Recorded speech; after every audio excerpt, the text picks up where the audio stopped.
Дорогие друзья, я приглашаю вас в интересное место.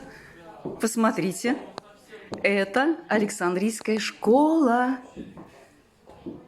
Вот за этой партой сидел Александр Григорьевич. Посмотрите, какая красота. Интересное место, удивительное.